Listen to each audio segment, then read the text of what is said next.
Latest updates ఎప్పటికప్పుడు పొందడానికి big TV WhatsApp channel follow అవ్వండి. లింక్ డిస్క్రిప్షన్ లో ఉంది. ఒకవేళ ఈ కేసు ఒకవేళ సివియారిటీ ఉన్నా కూడా FBI ఇప్పుడు దర్యాప్తు చేస్తున్న ఈ కేసు- తేలాల్సింది ఏంటంటే ఈ సెకీతోటి ఒప్పందం అది ఒక పెద్ద ఇష్యూ కాదండి. అమౌంట్ ఎవరికి పుట్టిందనేది ముఖ్యం. ఎస్ దర్యాప్తులు అన్నీ వస్తాయి. అదే అది ఆ అమౌంట్ ఎవరు ముట్టింది.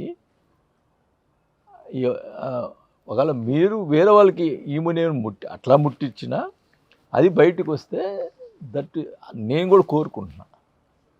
ఎందుకంటే ఇప్పుడు యాజ్ ఏ కన్సర్న్ మినిస్టర్ ఈ దర్యాప్తు సంస్థ క్లియర్గా ఎవరికి ముడుగు ఇచ్చింది అనేది తేలకపోతే నాకు గిల్టీగానే ఉంటుంది. ఎస్ అది తేలాల. అది క్లియర్గా హూ ఈజ్ దట్ కల్ప్రిట్ అనేది తేలాల.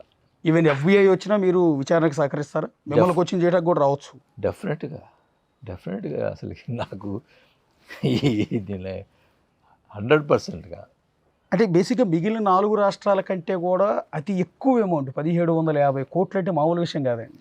ప్రజాధనాన్ని ఎక్కువ రేటు పెట్టి విద్యుత్ కొనుగోలు చేయాల్సినంత నెసెసిటీ ఆ రోజు ఉందనిపించింది అసలు మీకు? అంటే వీళ్ళు అఫీషియల్ చెప్పేది ఏంటంటే మనం బయట సడన్గా కొన్ని టైమ్స్లో ఎక్కువ పెట్టి కొనాల్సి వస్తుంది, ఇదైతే కాన్స్టెంట్గా ఉంటుంది కాబట్టి ఎప్పుడైనా ₹2.49 కొనుక్కోవచ్చు అనేది వాళ్ళు చెప్పిన విషయం.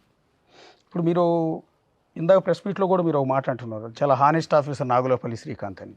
ఎస్ దాన్ని యాక్సెప్ట్ చేస్తాం. ఎందుకంటే గతంలో 2014-2019లో చంద్రబాబు నాయుడు సీఎంగా ఉన్న సందర్భంలో అమరావతి ల్యాండ్ పూలింగ్ కింద భూములు తీసుకుని సింగపూర్ ప్రభుత్వంతో ఒప్పందం చేసుకున్నప్పుడు స్విచ్ ఛాలెంజింగ్ అనే ఒక విధానాన్ని తీసుకొచ్చారు. దాన్ని CRDA చైర్మన్గా ఉన్న నాగులపల్లి శ్రీకాంత్ అపోజ్ చేశారు. ఇది ఫ్యూచర్లో పెద్ద ఇబ్బందికరమైన అంశం అవుతుంది, దీని మీద ఆరోపణలు రావచ్చు, యాజ్ ఎన్ IAS ఆఫీసర్ నేను దీని మీద సంతకం పెట్టను అని స్వయంగా చంద్రబాబు నాయుడు ముందు చెప్తే మరుసటి రోజుకి CRDA చైర్మన్గా ఆయన తప్పించేశారు. సో ఆ రోజు నుంచి నాగులపల్లి శ్రీకాంత్ మీద చాలా జెన్యూన్ ఆఫీసర్ అన్న పేరు అయితే ఉంది. సో అలాంటి వ్యక్తి ఇంత పెద్ద స్కామ్లు ఇప్పుడు ఆరోపణలు ఎదుర్కోవాల్సిన పరిస్థితి వస్తుంది. ఎందుకు ఆయన తప్ప, లేకపోతే ఆ రోజు ఉన్న ప్రభుత్వం తప్ప? కర్మ. ఆయన నేను కూడా అనుకుంటాం ఏంటంటే ఆయన కూడా ఏంటంటే సెకీతోటి ఒప్పందం కాబట్టి ఇది ఏం పెద్ద ప్రాబ్లం ఉండదు, సెంట్రల్ గవర్నమెంట్ సంస్థ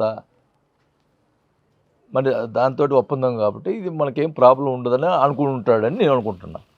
బాలినేని శ్రీనివాసరెడ్డి గారు, విద్యుత్ శాఖ అనేది చాలా కీలకం. అలాంటి మీతో జగన్ గారు ఎప్పుడు ఏది డిస్కస్ చేయలేదా ఏ వ్యవహారాలకు సంబంధించి కూడా? అంటే ఎప్పుడైనా రివ్యూస్ పెట్టేవాళ్ళు, ఆ రివ్యూస్లో నేను పోయేవాడిని, మళ్ళీ జనరల్ ఆఫీషియల్లో రివ్యూస్ పోయేవాడిని. దీని సెకీలు అంటే దీనికి సంబంధించి ఈ ఒప్పందాలకు సంబంధించి బట్టి నాతో ఎప్పుడు డిస్కషన్ ఉండదు. అంటే మీతోనైనా ఏ మంత్రులతో కూడా ఆయన జగన్ గారు డిస్కస్ చేయరండి? మోస్ట్లీ ఎక్కువ మంత్రులతోటి చేయరు నేను అనుకుంటాం. ఎవరన్నా ఇంకా ఆయనకే తెలియాలి. ఇందాక మీరు ప్రస్తావిస్తుంటే నేను బ్రేక్ చేశాను, అది చెవిరెడ్డి భాస్కర్ రెడ్డి గురించి. సో ఈ స్కామ్ గురించి మొట్టమొదట మాట్లాడింది చెవిరెడ్డి భాస్కర్ రెడ్డి. ఆయన మీ మీద చాలా తీవ్రమైన ఆరోపణలు చేస్తున్నారు ప్రధానంగా. అంటే ఆ స్కామ్ మీ ద్వారానే జరిగింది అన్నట్టుగా, ముడుపులు మీకే అందాయి అన్నట్టుగా ఆయన మాటలు అనిపిస్తూ ఉన్నాయి. అంటే దీనికి రెస్పాన్సిబిలిటీ బాలినేని శ్రీనివాసరెడ్డి అన్నట్టుగా ఉంది ఆయన మాటలు. అట్లా మాట్లాడుంటే అది అసలు సంగతి తెలుస్తా. ఈ పిచ్చిగా అట్లేం మాట్లాడినట్టు కలపలేదు నిన్న. అట్లా మాట్లాడితే మట్టుకి డైరెక్ట్గా వాళ్ళ ఇంటికే పోయి కూర్చుంటా. ఏందిరా నా ముందు నేను స్కామ్ చేశాను, నేను చేశాను, మా ఎట్ట మాడుతున్నా రా చూద్దాం అని. అట్లా వ్యవహారాలు చేస్తే నేను ఊరుకునే సమస్య లేదు. ఈరోజు నేను 2 సార్లు మినిస్టర్ చేసి ఈరోజు ఉన్న ఎలక్షన్లకి వీటన్నిటికి చేసిన అప్పులు మా నాన్న ఇచ్చిన ఆస్తి అన్నీ అమ్ముకుంటున్నాను. ఈవెన్ నా కోడలు ఇచ్చినటువంటి ఆస్తి కూడా అమ్ముకొని నేను అప్పులు తెచ్చుకుంటున్నాను. అది నా పరిస్థితి. అండ్ ఇవన్నీ బయట చెప్పేవి కాదు, కానీ వాళ్ళు ఓపెన్ డిబేట్కి వస్తే చెప్తా. అసలు జరిగింది ఈ 5 years జరిగినటువంటి ప్రాబ్లమ్స్ ఏం జరిగింది, నాకేం జరిగిందని చెప్తా. తెలుస్తుంది పబ్లిక్. నా బాధ కూడా ఏంటంటే వీళ్ళు ఈ రకంగా నన్ను ఏదో బ్లేమ్ చేసిన ప్రయత్నం చేస్తున్నారు కదా, నేను ఎందుకు ఊరుకోవాలని నేను అన్నీ చెప్పాలనుకుంటున్నాను. చెప్తాను ఒకరోజు పబ్లిక్లో చెప్తాను.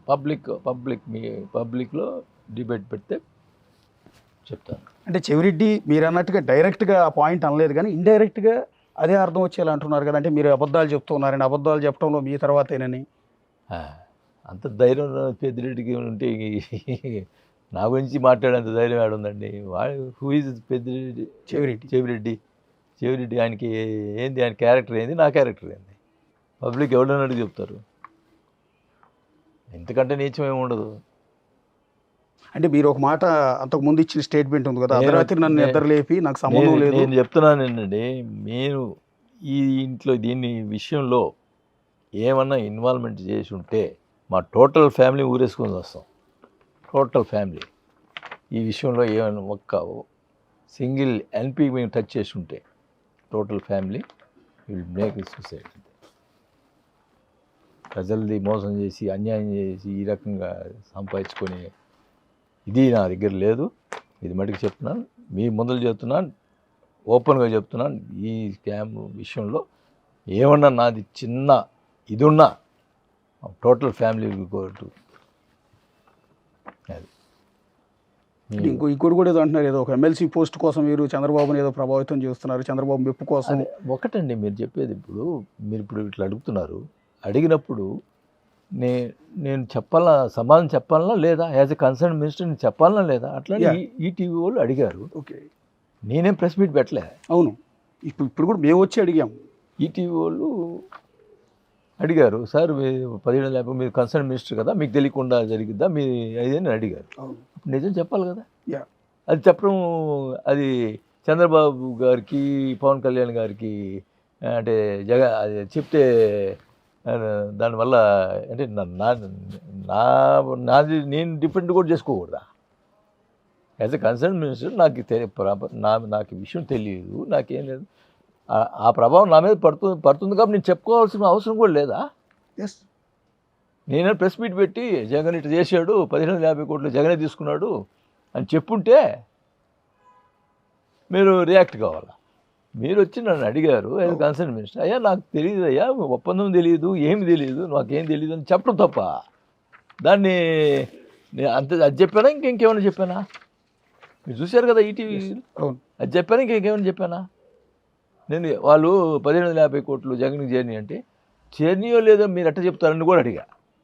అవునండి, ఇంకే ఏంటి నేను మాట్లాడింది అంటే నేను నా మినిస్టర్గా ఉన్నా నేను డిఫెండ్ చేసుకోకూడదా?